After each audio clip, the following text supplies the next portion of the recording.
What's up? I'm John Hansen. Welcome to another edition of Hansen's Hints here at fantasypoints.com. Whether you're listening to a podcast or watching a video, just know that there's also an article to go with this podcast/video, which is one of 12.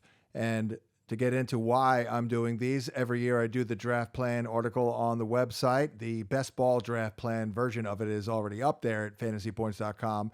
The main version I usually release right after the 1st of August, which will be the case this year. But part of that big article and exercise is I map out my plan of action at all the positions, and I include the players that I'm targeting and when and all that.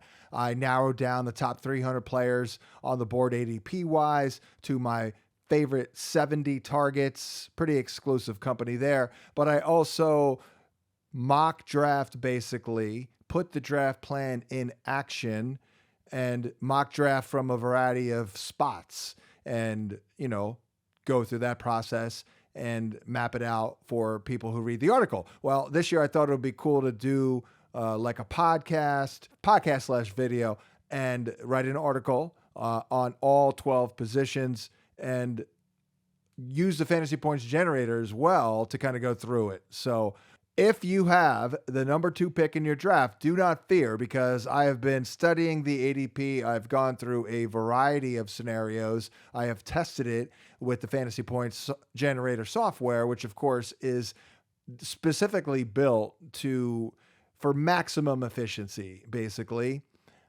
we're going to draft against the computer, so they will be drafting very efficiently, optimal picks throughout, based on the flow of the draft. It all happens in real time, very sophisticated software. So we'll likely listen to it a lot, maybe not all the time.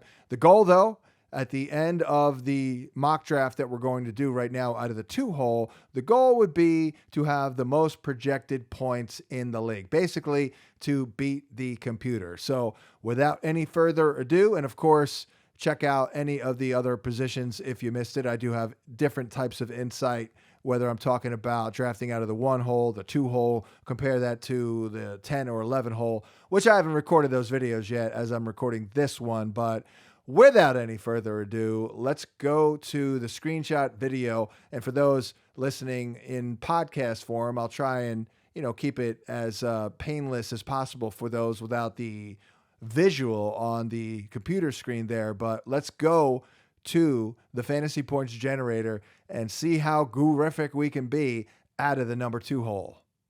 Okay, here we are on the fantasy points generator on the website. We will create a new league as we look to draft from the number 2 spot and see how gurific we can be. We'll select our draft position. We're going to do a 12-team draft, 15 rounds.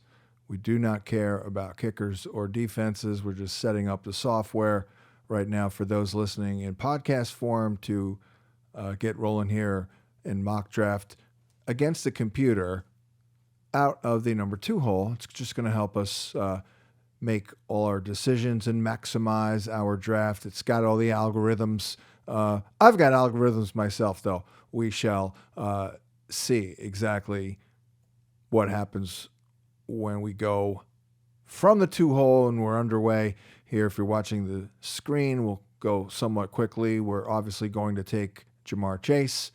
If someone takes Chase at 2, of course, Justin Jefferson would be the recommendation. Now, sometimes the software will recommend 2 receivers on the same team in back-to-back rounds because it really is looking for the efficient pick, comparing everything in terms of the available player pool. The current run of the draft, we're only up to pick number 23. We're not going to take T. Higgins. That's the recommendation. We already have Jamar Chase. Now, a week ago, I was messing with this from the 2, and I was taking Josh Jacobs, but that's getting a little scary right now as we record this on July 23rd. So I'll play it somewhat safe. I do think this is the spot for you to get that anchor running back. And then, as you'll see, I don't think you need to address the position that hard after you get a round 2 running back. So we'll settle on Ramondre Stevenson, who is the bell cow here, obviously, for the Patriots. They're going to bring somebody else in, though. We'll move on, see what the computer says. Yes, this is a pretty proactive pick, but we do want to get in on those wide receivers quickly. So we will, at pick 26, take Jerry Jeudy in round number 3. So now we open with 2 wideouts and a running back, Chase and Jeudy, along with Ramondre Stevenson. Now, the software under Hansen's hints mode is recommending J.K. Dobbins. I do love J.K. Dobbins.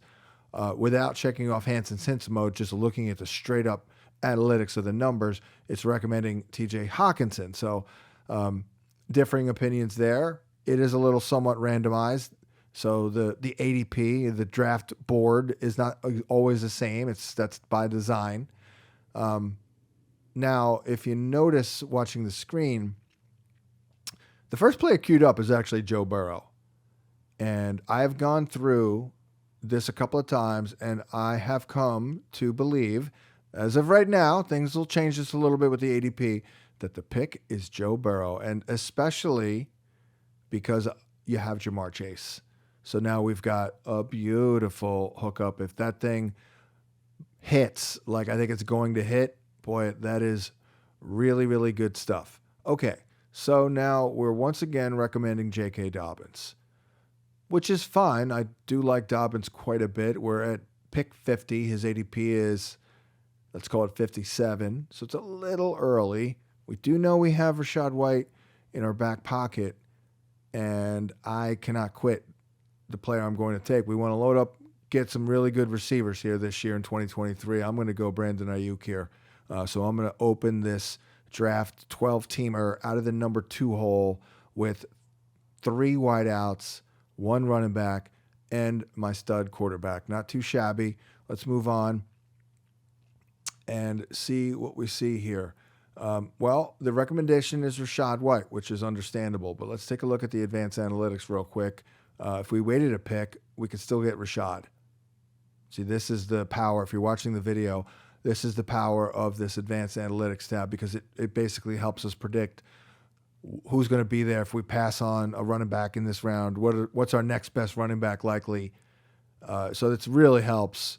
So if you see here, I can pass on Rachaad now and still likely get him with my next pick. But if I pass on Jordan Addison, well, I can't get him. So I know he got in trouble over the weekend here. I'm liking Jordan Addison. If you notice, he's at the top of this list here on the screen. If you're watching the video, we will get pretty wide receiver heavy here. We're through 6 rounds. We've got 4. This is not exactly how I roll, but I'm willing to adapt. And of course, here comes Rachaad White.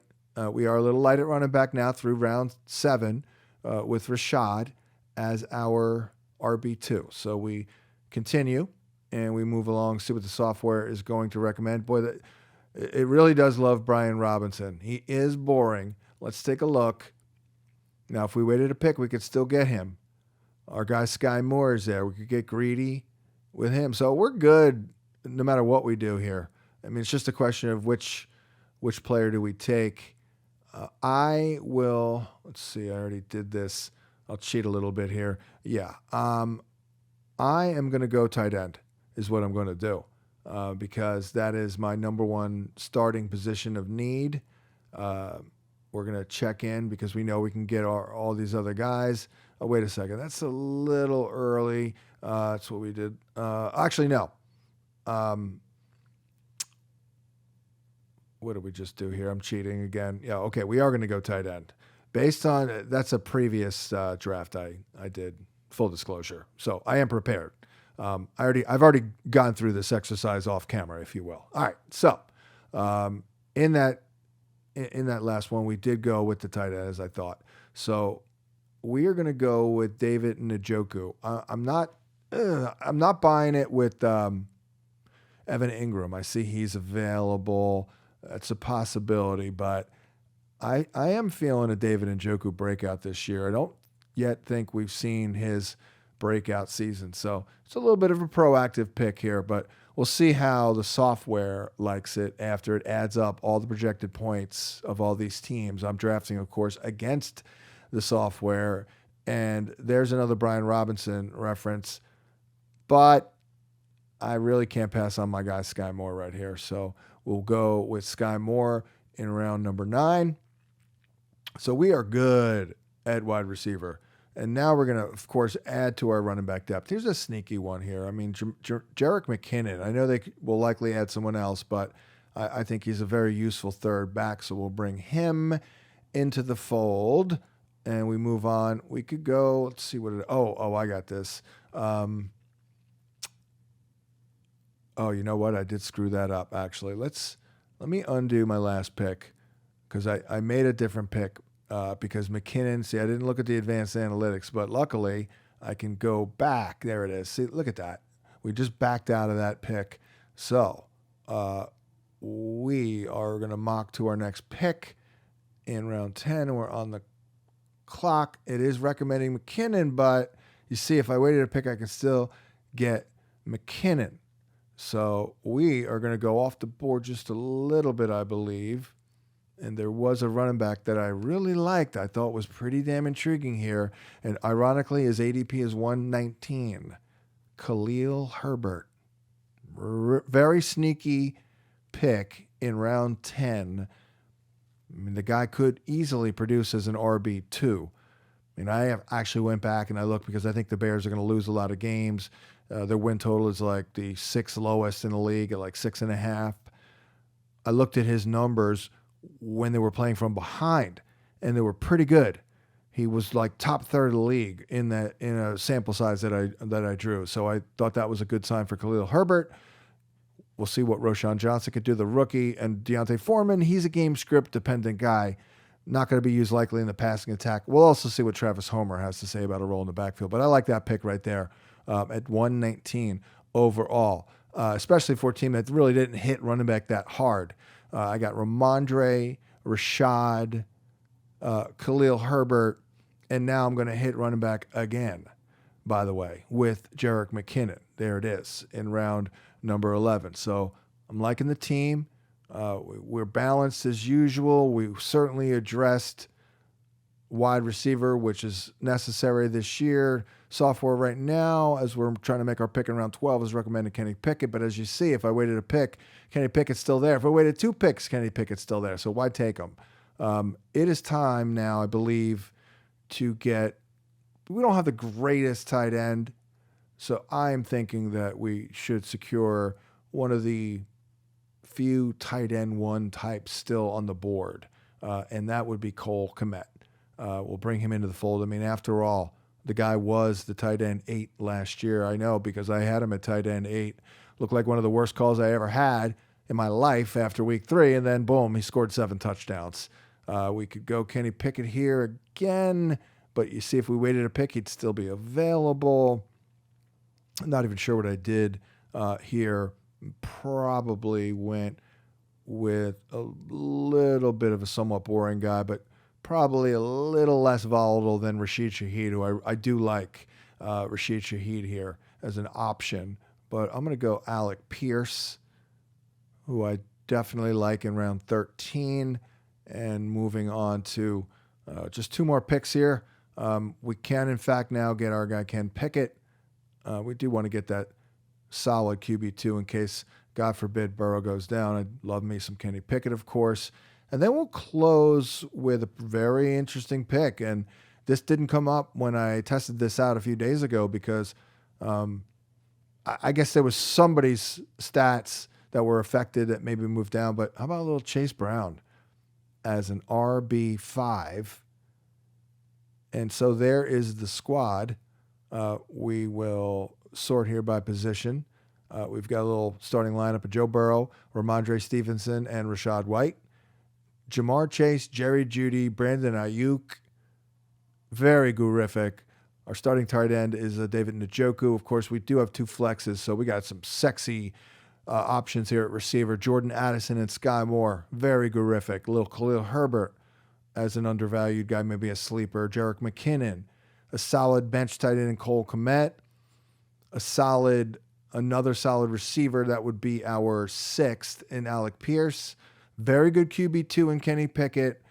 And then an RB5 in Chase Brown, who is, I think, going to get well over 100 touches no matter what. But he's also a Joe Mixon injury away from being really impactful. Great kid. I interviewed him at the Combine. I love to back Chase Brown. Not a stud, but pretty intriguing. My man was jacked up, by the way. So there it is. That's a 15-round draft from the number 2 hole. The last thing we need to do is to see how he did going up against the computer. The computer has been making all the other picks in this draft. So now that the draft's over, it's going to add up all the teams and the starter points and the total points. Let's see how we did. We did go off the reservation a couple of times. We did go off the recommendation of the software. So did it tax us or not?